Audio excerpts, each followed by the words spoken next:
Baik, shalom saudara yang terkasih di dalam kasih Tuhan kita Yesus Kristus. Senang sore hari ini kita bisa jumpa kembali dalam pemahaman atau pembelajaran tentang firman Tuhan, Alkitab secara khusus. Pada kesempatan diberkati ini saya ingin berbicara tentang kristologi. Karena itu bagi Bapak, Ibu, Saudara sekalian yang sudah bergabung, saudara bisa membagikan fanspage ini agar dapat menjadi berkat bagi orang yang bisa menyaksikan pada kesempatan sore menjelang malam ini. Bapak, Ibu, Saudara yang terkasih dalam Tuhan, bicara tentang kekristenan, kita bukan hanya berbicara tentang hal-hal yang sifatnya praktis, atau juga hal-hal yang sifatnya adalah moral. Ya. Di dalam kekristenan kita juga perlu belajar hal-hal yang sifatnya adalah doktrin, ya, atau ajaran-ajaran yang mendasar dalam kekristenan. Nah, saudara yang terkasih, kalau kita bicara soal doktrin atau ajaran-ajaran yang sangat mendasar di dalam kekristenan, saudara, maka kita dapat menemukan banyak sekali ajaran-ajaran di dalam kitab suci ini yang perlu dipahami secara mendetail, atau doktrin-doktrin Alkitab yang perlu kita sama-sama memahami secara mendetail. Kenapa demikian? Karena dalam hidup kekristenan ini kita bukan hanya saja berhadapan dengan iblis yang menyerang kita dalam hal-hal yang sifatnya adalah hal-hal moral, ya, tetapi juga iblis menyerang juga dalam hal yang sifatnya adalah ajaran atau doktrin-doktrin yang diselewengkan, yang dibuat menjadi bertentangan dengan apa yang menjadi kehendak Tuhan. Dan itulah sebabnya kita orang-orang percaya, anak-anak Tuhan, mesti benar-benar bertekun, memberi diri untuk dapat belajar kebenaran-kebenaran doktrin itu secara baik, secara tepat. Sehingga kita tidak kemudian disesatkan. Kita tidak kemudian terperangkap di dalam ajaran-ajaran yang kelihatannya mengatasnamakan Tuhan, kelihatannya memakai Alkitab, tetapi justru bertentangan dengan isi Alkitab itu sendiri. Nah, saudara yang terkasih dalam Tuhan, fakta seperti ini yang membuat kita harus belajar kebenaran firman Tuhan secara baik, atau belajar ajaran-ajaran doktrinal secara baik. Dan sesuai dengan apa yang saya tampilkan di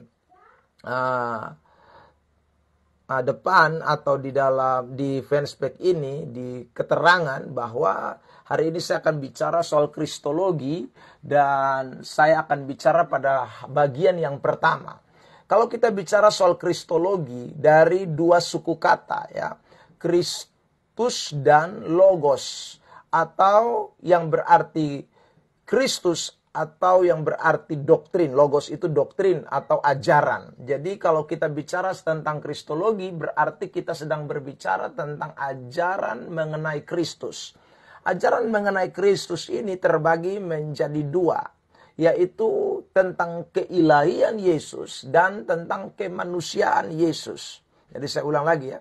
Kristologi atau ajaran tentang Kristus atau doktrin tentang Kristus itu terbagi menjadi dua bagian penting yang kita harus sama-sama pahami sebagai orang-orang percaya, yaitu kita harus memahami tentang keilahian Kristus itu atau keilahian Yesus Kristus, lalu kemudian kita juga harus memahami tentang kemanusiaan daripada Kristus Yesus. Ini dua hal yang Alkitab bicarakan secara terang-terangan, ya. Jadi tidak bisa kita hanya mempelajari tentang keilahian Yesus, lalu kita melupakan ajaran tentang kemanusiaan Yesus. Atau sebaliknya, kita mempelajari tentang kemanusiaan Yesus, namun kita menolak keilahian Yesus. Nah, itu sesuatu yang tidak mungkin. Nah, saudara yang terkasih di dalam Tuhan, sebelum kita akan mempelajari lebih jauh tentang dua bagian itu, yaitu tentang keilahian Yesus dan juga tentang kemanusiaan Yesus, saya ingin terlebih dahulu menunjukkan fakta-fakta di dalam sejarah yang menyatakan tentang bagaimana serangan-serangan terhadap ajaran Kristologi ini. Atau bidat-bidat, sekte-sekte, atau doktrin-doktrin yang tidak sesuai dengan Alkitab, yang bicara tentang Kristologi, atau bicara tentang doktrin Kristus itu. Nah, ini sudah muncul sejak abad yang ketiga, ya. Jadi kalau hari-hari ini kita temukan di dalam perjalanan iman kekristenan, ada penyimpangan-penyimpangan terhadap pemahaman tentang Kristologi, itu bukan sesuatu yang baru.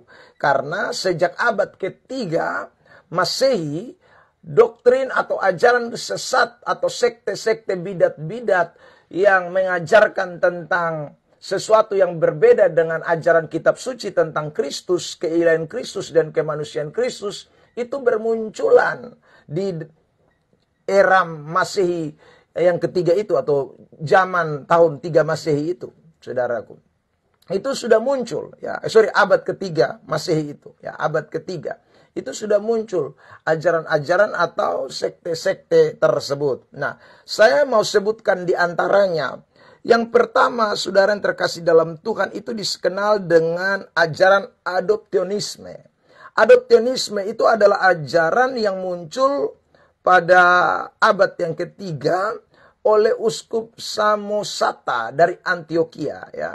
Dia mengajarkan bahwa Yesus adalah manusia biasa. Dengan demikian, keilahian Yesus itu bukanlah sesuatu yang esensi dalam dirinya. Dia mendapatkannya, atau Yesus mendapatkannya pada suatu titik tertentu dalam kehidupannya, ya.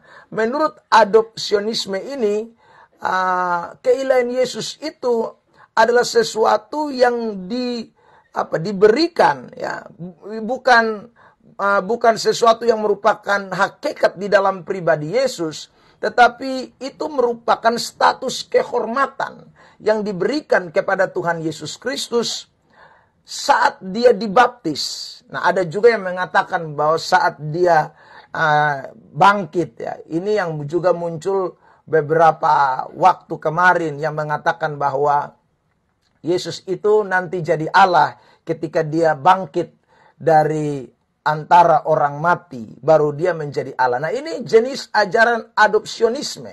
Jadi saudara bayangkan, ya, meskipun ini ajaran sudah sangat lampau, sangat lama, tetapi pengaruhnya atau pengajaran seperti ini masih ada orang yang memahami, atau ada orang yang punya pendapat adopsionisme ini sampai hari ini, saudara, bahwa mereka berpikir bahwa pada titik tertentu bahwa Yesus itu Allah. Tetapi sebenarnya keilahian Yesus itu bukan sesuatu hakikat di dalam pribadinya, melainkan hanya sebuah status kehormatan, atau dia diangkat kepada status keilahiannya pada masa tertentu. Misalnya tadi saya katakan, ajaran ini mengatakan pada saat Yesus dibaptis, ya, karena ada suara yang mengatakan bahwa inilah anak yang kukasihi, kepadanya lah aku berkenan. Saudara, itu yang membuat mereka berpikir bahwa itu keilahian Yesus itu ada pada masa itu, pada saat itu. Tetapi juga ada yang berpendapat bahwa bukan pada saat baptis, tetapi saat kebangkitan Kristus, di mana Yesus sudah mengenakan tubuh kemuliaan, disitulah dia memiliki keilahian. Dan saudaraku, itu artinya bahwa mereka berpikir bahwa selama Yesus 3,5 tahun di muka bumi ini, 33,5 tahun, ya, saudara, dia melayani 3,5 tahun, itu dia melayani dan dia ada di dunia ini tanpa keilahian atau tanpa hakikat kealahan. Dia hanya memiliki satu hakikat, yaitu hakikat kemanusiaan. Saudara yang terkasih dalam Tuhan Yesus Kristus. Nah, itu yang disebut dengan ajaran adopsionisme. Yang kedua, ajaran yang juga muncul pada abad-abad itu, yaitu ajaran Nestorianisme. Ajaran Nestorianisme itu muncul dari seorang uskup, ya, yang ada di Nestorius, uskup yang ada di Konstantinopel, yang bernama Nestorius, ya, karena itu ajarannya disebut dengan Nestorianisme, ya. Ini dia mengajarkan bahwa Yesus itu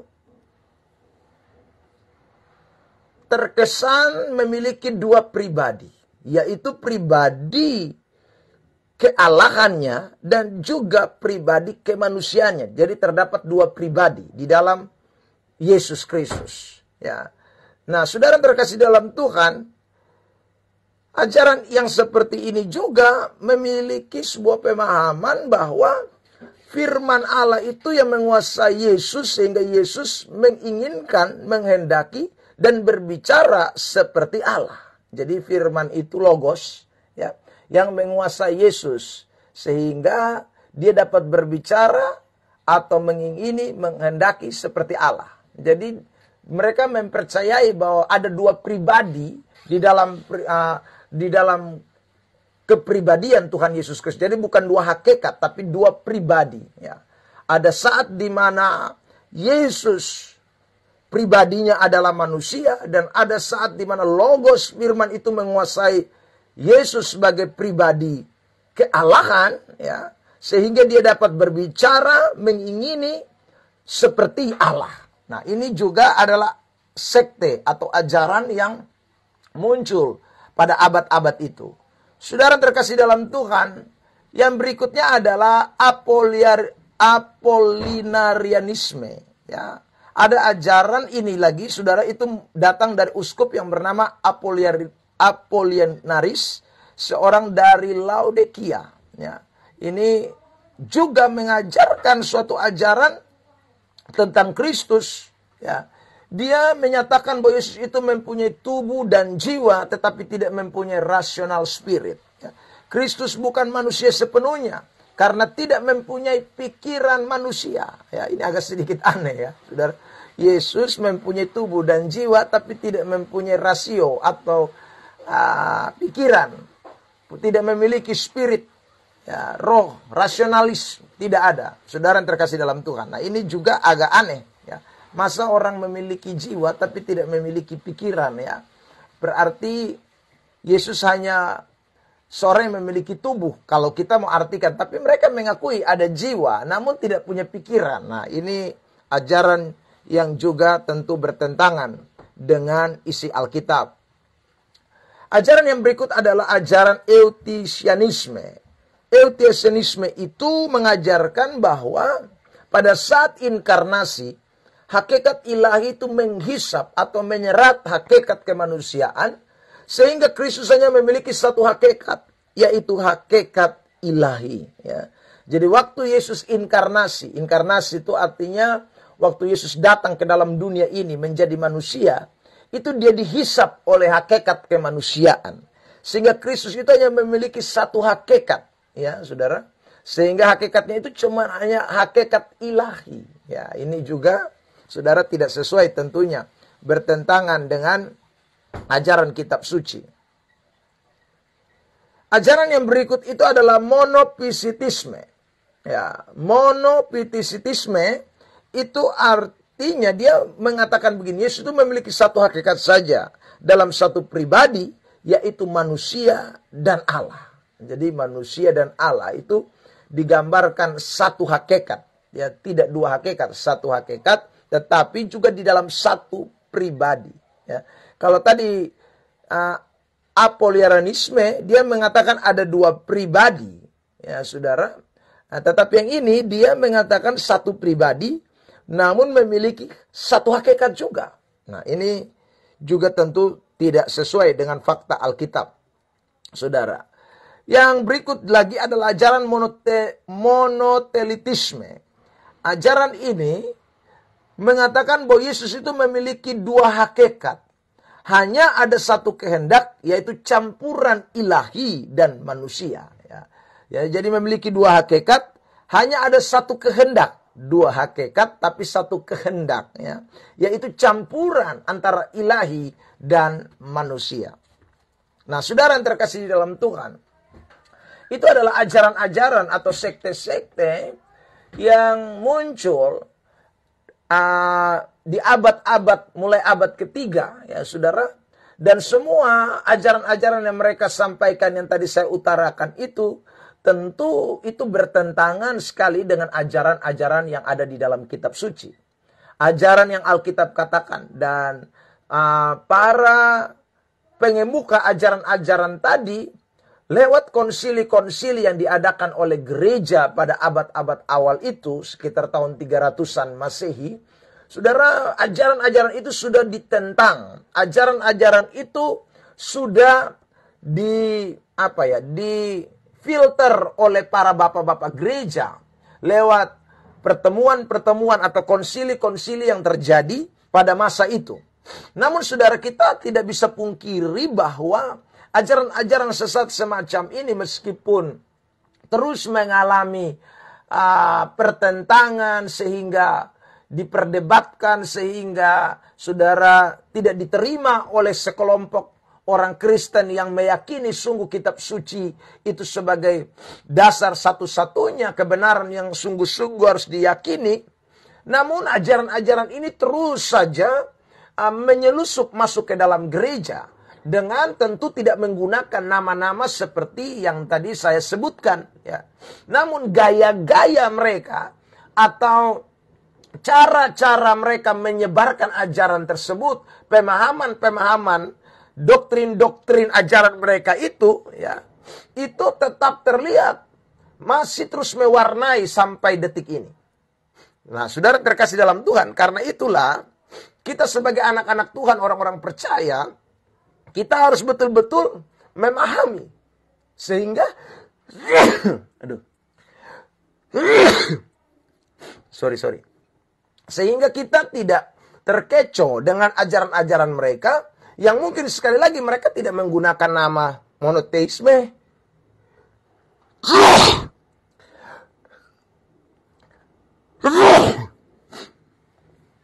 Tidak menggunakan nama apalagi poliarianisme, adopsianisme, dan eutyukenisme, dan lain sebagainya. Namun ciri-ciri ajaran tersebut atau ciri-ciri dari pemahaman tersebut yang masih terus digemakan oleh kelompok-kelompok tertentu, itu menunjukkan bahwa ajaran-ajaran seperti ini masih terus berkembang. Nah, karena itu sekali lagi, penting sekali pemahaman tentang kristologi itu menjadi sesuatu yang mendasar di dalam kekristenan oleh gereja Tuhan, harus dipahami sehingga di dalam menetralisir atau menghadapi ajaran-ajaran seperti ini, kita dapat memberikan pemahaman-pemahaman yang tepat kepada umat-umat Tuhan yang dipercayakan kepada kita untuk kita gembalakan. Nah, saudara terkasih dalam Tuhan Yesus Kristus, saya ingin menunjukkan bukti-bukti Alkitab pada kesempatan ini bahwa Yesus itu benar-benar Allah, ya. Yesus itu benar-benar Allah. Jadi kita meyakini kristologi yang benar adalah Yesus itu adalah satu pribadi yang memiliki dua hakikat. Hakikat kealahan dan hakikat kemanusiaan. Makanya tadi di awal saya sudah sampaikan bahwa kristologi yang kita akan pelajari ini adalah kita bicara soal keilahian Yesus dan juga kita akan berbicara soal kemanusiaan Yesus. Ya. Keilahian Yesus seperti apa yang Alkitab katakan itu jelas sekali. Langsung menghadang atau mengcover, ya, pemahaman-pemahaman yang tadi saya sudah sebutkan. Nah, dengan membuktikan ayat-ayat yang nanti sebentar kita lihat, itu sekali lagi, maka ajaran-ajaran yang tadi kita sudah temukan, atau saya sudah sebutkan di abad-abad awal itu, bahkan tadi saya katakan juga masih terus menyusup masuk ke dalam gereja hari-hari ini, itu dapat ditangkis atau dapat dibatalkan, dapat dinetralisir, atau difilter dengan ayat-ayat yang kita perhatikan berikut ini. Nah, yang pertama, saudara terkasih dalam Tuhan Yesus Kristus, Yesus itu disebut sebagai Allah. Ya. Yesus itu disebut sebagai Allah itu terlihat jelas dalam beberapa teks yang saya mau bacakan ini. Perhatikan. 1 Yohanes pasal 1 ayat 1 terlebih dahulu. Apa yang telah ada sejak semula yang telah kami dengar, yang telah kami lihat dengan mata kami, yang telah kami saksikan, dan yang telah kami raba dengan tangan kami, tentang firman hidup, itulah yang kami tuliskan kepadamu. Lalu di ayat yang berikutnya, saudara yang terkasih dalam Tuhan, 1 Yohanes pasal 1 pasal 1 ayat 1 sampai ayat 14. Ya. Saya bacakan saja ayat 1 dan ayat 14. Pada mulanya adalah firman. Firman itu bersama-sama dengan Allah. Dan firman itu adalah Allah. Firman itu telah menjadi manusia dan diam di antara kita. Dan kita telah melihat kemuliaannya. Yaitu kemuliaan yang diberikan kepadanya sebagai anak tunggal Bapa. Ya, ayat 14 itu. Ya, firman itu telah menjadi manusia dan diam di antara kita. Dan kita telah melihat kemuliaannya, itu kemuliaan yang diberikannya kepada kita. Sebagai anak tunggal Bapa penuh kasih karunia dan kebenaran. Nah, sudah perhatikan ya. 1 Yohanes pasal 1 ayat 1, Yohanes mengatakan apa yang telah ada sejak semula. Ya.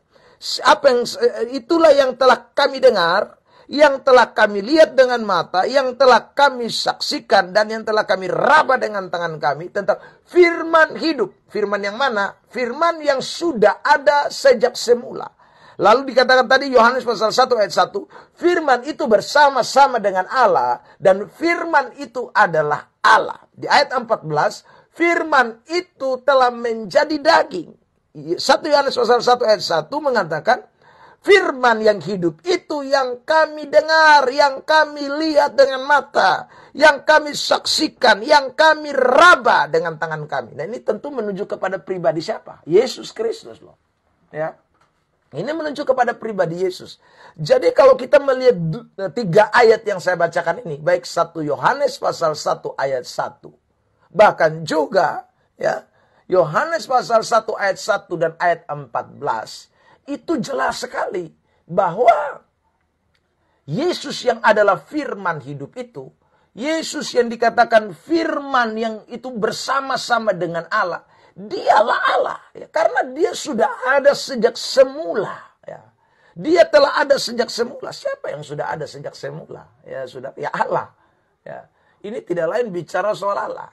Nah, karena itu saudara terkasih dalam Tuhan, dengan sendirinya ajaran-ajaran yang tadi saya sampaikan atau sekte-sekte yang tadi saya utarakan itu jelas sekali itu adalah sekte-sekte atau ajaran-ajaran yang tidak sesuai dengan fakta Alkitab. Karena Alkitab membuktikan dengan jelas bahwa Yesus itu adalah Allah.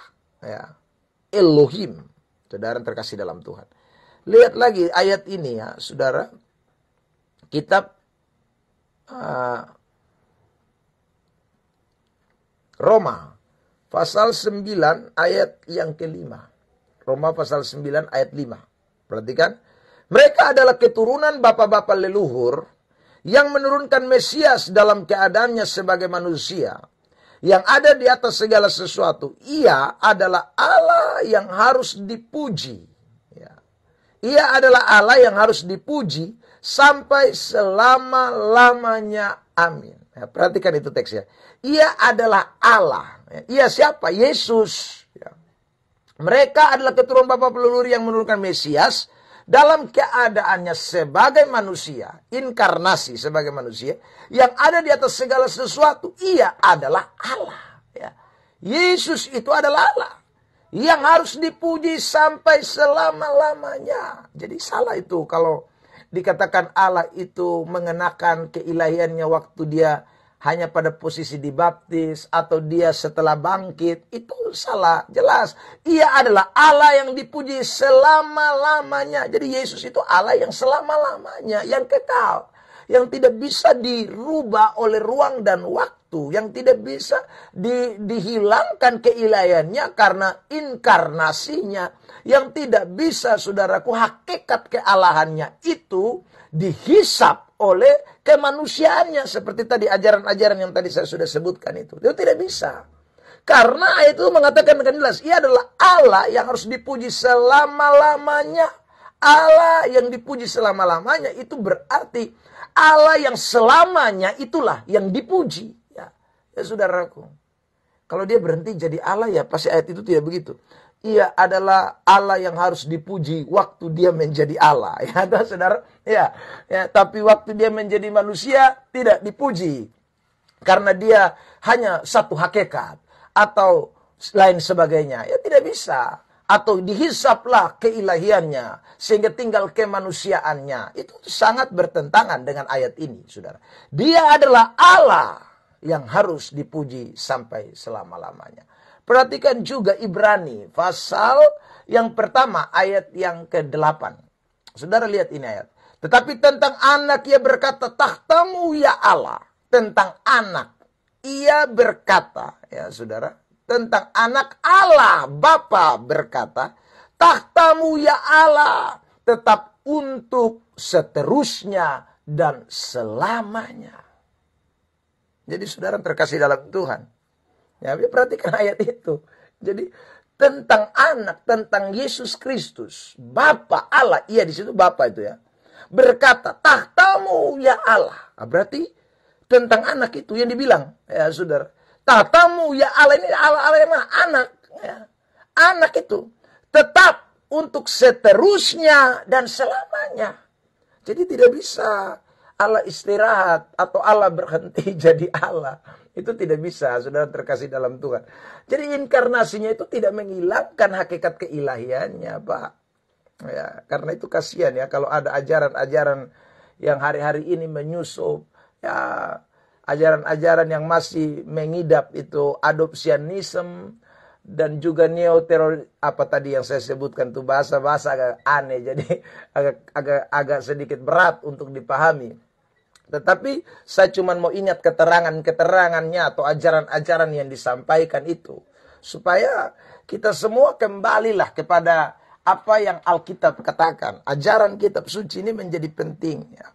Jadi kalau ada yang bilang Yesus itu selama jadi manusia, dia bukan Allah. Ya, selama dia manusia itu dia manusia 100%. Ya, karena dia sudah mengosongkan dirinya.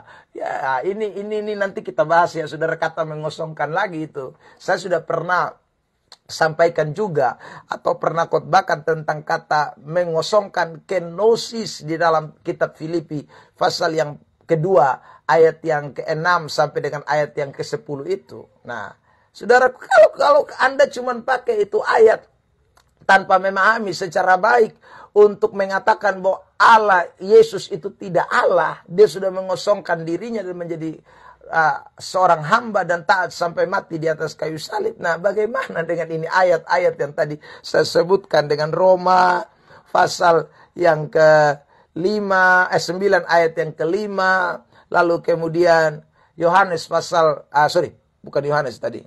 Ibrani pasal berapa ya? 1 ayat 8. Nah, itu bagaimana itu ayat-ayat saudara jelaskan. Jadi tidak mungkin itu bertabrakan. Ya, saudara. Memahami Alkitab itu harus memperhatikan bukan hanya saja konteks dekatnya. Tetapi kita harus melihat juga konteks jauh yang bertalian erat dengan apa yang sedang menjadi topik pembahasan kita. Apa yang menjadi sorotan kita. Jadi fakta-fakta yang tadi saya sebutkan atau ayat-ayat eksplisit yang menyatakan tentang keilahian Yesus, itu sekali lagi membuktikan bahwa keilahian Yesus itu tidak bisa berhenti. Keilahian Yesus itu tidak bisa dihisap oleh kemanusiaannya. Dan keilahian Yesus tidak bisa hilang dalam inkarnasinya sebagai manusia. Tidak bisa, saudara terkasih dalam Tuhan. Nah, ya, itu bukti yang pertama ya, yang membuktikan bahwa Yesus itu benar-benar Allah. Ya, bukan seperti ajaran-ajaran yang tadi itu. Ya, saudara terkasih dalam Tuhan. Yang kedua, Yesus itu disebut Tuhan ya, sebagaimana yang juga ada di dalam perjanjian lama. Ya. Jadi Yesus disebut juga Tuhan sebagaimana yang ada di dalam PL. Ya, ayat-ayat di dalam PL itu akan kembali diulang atau disinggung kembali di dalam PB. Saudara. Ayat-ayat yang sama dikutip kembali. Nah, kalau saudara terkasih dalam Tuhan, sampai bahwa ayat-ayat di PL itu diartikan ya hanya berlaku untuk perjanjian lama dan tidak untuk perjanjian baru, maka kesimpulannya adalah bahwa segala sesuatu yang disampaikan di PL itu, bahkan kemudian dikutip di dalam PB, itu adalah sebuah kebohongan publik. Jikalau saudara menyangkal ayat-ayat yang ada di PL itu sebagai bukti di dalam PB atau perjanjian baru yang dikutip oleh para rasul, ya, yang menyatakan ayat yang sama, lalu saudara berkata bahwa itu bukan keilahian Yesus, itu maka saya sebut tadi, itu pembohongan publik. Karena sudah sekian ratusan ribuan tahun, ya, ayat-ayat itu dikumandangkan di perjanjian lama sebagai bahasa nubuatan, dan kemudian digenapi di dalam perjanjian baru, yang menyatakan tentang Yesus itu adalah Allah. Perhatikan ya, saudara yang terkasih dalam Tuhan. Saya kutip beberapa ayat itu. Misalnya dalam Yesaya 40 ayat 3. Saudara, ada suara yang berseru-seru, persiapkanlah di padang gurun jalan untuk Tuhan. Tuhan, besar. Itu berarti dalam bahasa Ibrani-nya dipakai kata Yahweh, YHWH. Luruskanlah di padang belantara jalan raya bagi Allah kita. Nah, siapakah yang dimaksud, saudaraku, TUHAN itu dengan huruf besar oleh kitab Yesaya 40 ayat 3? Saudara yang terkasih dalam Tuhan. Mari kita lihat, ya. Mari kita perhatikan, saudara yang terkasih dalam Tuhan. Markus pasal 1, ayat 1 sampai ayat 2. Inilah permulaan Injil tentang Yesus Kristus anak Allah. Seperti ada tertulis dalam kitab Nabi Yesaya. Lihatlah, aku menyuruh utusanku melalui engkau. Ia akan mempersiapkan jalan bagimu. Inilah permulaan Injil tentang Yesus Kristus. Perhatikan ya. Lalu ayat 2-nya bilang ya, ini konteksnya, saudara perhatikan ya. Di situ dikatakan, lihatlah, ada tertulis dalam kitab Nabi Yesaya. Yesaya pasal yang ke-40 ayat 3 yang tadi saya kutip. Ayat itu kembali dikutip dalam Injil Markus pasal 1 ayat 1 ayat 2. Yang menunjuk kepada satu pribadi, dan pribadi itu adalah Yesus Kristus. Yang dikatakan di dalam ayat 1, anak Allah. Nanti kalau saudara ingin lebih puas lagi membuktikan bahwa ayat itu menubuatkan tentang Yesus Kristus, saudara bisa baca lanjutan dari kitab Markus ya, pasal yang pertama itu, atau Injil Matius pasal yang ketiga. Ya, saudara bisa membacakan itu kembali secara berurutan. Kira-kira yang dimaksud di dalam teks Yesaya itu siapa? Tidak mungkin Yohanes Pembaptis, tidak mungkin yang lain, saudara. Nah, itu kalau berarti Yesus, maka Yesus itu disebut di dalam PL sebagai TUHN besar, atau Yahweh, atau Allah yang saudara disembah oleh orang Israel. Dan itulah pribadi Yesus yang berinkarnasi, yang datang ke dalam dunia ini menjadi manusia 100%, tetapi juga hakikat kealahannya tidak akan hilang. Ya, saudara terkasih dalam Tuhan. Ya, kalau tidak, maka tidak boleh disebutkan TUHN besar, karena waktu dia datang ke dalam dunia ini, dia sudah menanggalkan hakikat kealahannya. Kalau seperti pemahaman-pemahaman yang sekte-sekte bidat-bidat itu pahami. Saudara terkasih dalam Tuhan. Nah, itu sesuatu yang sangat tidak bisa diterima oleh fakta Alkitab dalam kekristenan. Saudara terkasih dalam Tuhan. Nah, ini penting buat kita pahami, sehingga kita betul-betul mengerti esensi daripada apa yang firman Tuhan katakan. Nah, saudara terkasih dalam Tuhan, bagian yang berikut lagi. Misalnya kitab Yoel, pasal yang ketiga, ayat yang ke-23. Perhatikan naskah teks ini. Dan barang siapa yang berseru kepada nama Tuhan, TUHN-nya besar, akan diselamatkan. Sebab di Gunung Sion dan di Yerusalem akan ada keselamatan. Seperti yang telah difirmankan Tuhan, TUHN besar. Perhatikan. Dan setiap orang yang dipanggil TUHN besar akan termasuk orang-orang yang terlepas. Siapakah yang dimaksud? Mari kita lihat lagi teks ini ya. Jadi kata Yahweh, Yahweh, Yahweh, YHWH diulang-ulang dalam kitab Yoel pasal 2 ayat 32. Dan itu bicara soal Kristus Yesus. Perhatikan. Roma pasal 10 ayat 9 sampai ayat 13. Sebab jika kamu mengaku dengan mulutmu bahwa Yesus adalah Tuhan, dan percaya dalam hatimu bahwa Allah telah membangkitkan dia dari antara orang mati, maka kamu akan diselamatkan. Karena dengan hati orang percaya dan dibenarkan. Dan dengan mulut orang mengaku dan diselamatkan. Karena kitab suci berkata, barang siapa yang percaya kepada dia, tidak akan dipermalukan. Sebab tidak ada perbedaan antara orang Yahudi dan orang Yunani. Karena Allah yang satu itulah Tuhan dari semua orang. Kaya bagi semua orang yang berseru kepadanya. Sebab barang siapa yang berseru kepada nama Tuhan akan diselamatkan. Ini kan ayat tadi yang kita baca Yoel pasal 3 kan. 2 ayat 23 kan. Seperti yang telah difirmankan Tuhan. Setiap orang yang dipanggil Tuhan. Ini siapa? Yesus maksudnya. Akan termasuk orang-orang yang terlepas. Sebab dikatakan di ayat 32 bagian A. Barang siapa yang berseru kepada nama Tuhan. Siapa? Yesus Kristus. Ya, Yahweh. Ini bukan Allah Bapa. Yesus Kristus. Akan diselamatkan. Sebab di Gunung Sion dan di Yerusalem akan ada keselamatan. Jadi saudara. Fakta ini kembali terungkap. Ya. Bahwa YHWH ya, kembali itu bicara juga Tuhan Allah Yesus Kristus. Saudara terkasih dalam Tuhan.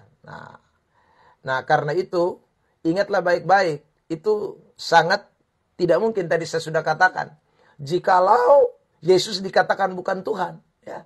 Karena ayat-ayat dalam kitab Yoel pasal 2 ayat 33 yang menubuatkan tentang kedatangan Yesus itu jelas sekali ditulis semua dengan huruf besar TUHN yang tidak lain menunjuk kepada Allah. Ya, menunjuk kepada pribadi Allah. Ya, karena itu sekali lagi Yesus itu adalah Allah. Yesus itu adalah Allah yang memiliki hakikat kealahan. Ya saudara. Dan memiliki hakikat kemanusiaan. Itu kita tidak boleh lupakan. Itu kristologi yang benar. Saudara. Yesaya 45 lagi ya, saya bacakan teks-teks ini. Yesaya 45, ayat 5, ayat 6, dan ayat yang ke-23. Perhatikan, ayat 5. Akulah Tuhan dan tidak ada yang lain. Kecuali aku, tidak ada Allah. Tidak ada yang lain di luar aku. Akulah Tuhan dan tidak ada yang lain. Mari kita lihat ayat 23.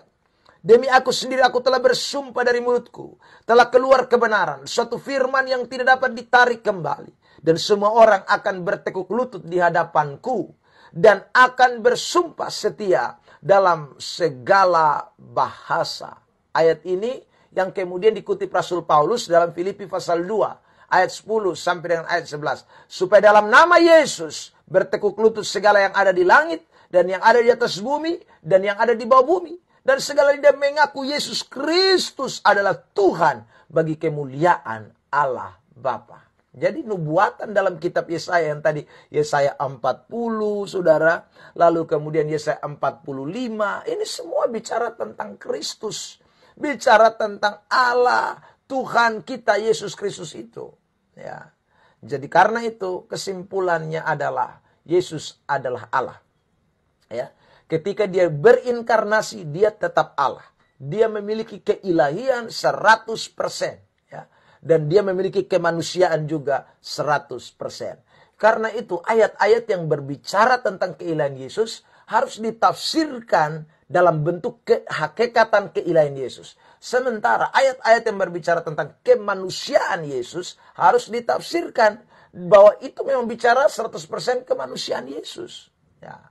Karena itu tadi saya katakan kristologi kita akan belajar dua hal penting. Kita tidak hanya bicara soal keilahiannya, tapi kita juga berbicara soal kemanusiaannya. Itu kristologi yang benar. Nah, saudara yang terkasih dalam Tuhan,